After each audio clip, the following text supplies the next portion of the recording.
காணக்கண் கோடி வேண்டும் காபாவை, காணக்கண் கோடி வேண்டும் காபாவை. ஹஜ்ஜு காட்சிக்கு இணையாக உலகில் எதுவுமே இல்லை. காணக்கண் கோடி வேண்டும் காபாவை, ஹஜ்ஜு காட்சிக்கு இணையாக உலகில் எதுவுமே இல்லை.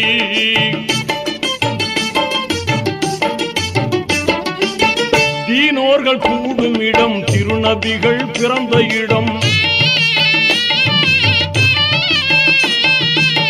தீனோர்கள் கூடும் இடம், திருநபிகள் பிறந்த இடம். வானோர்கள் வாழ்த்தி நிற்கும் வல்லோனின் புனித இடம்.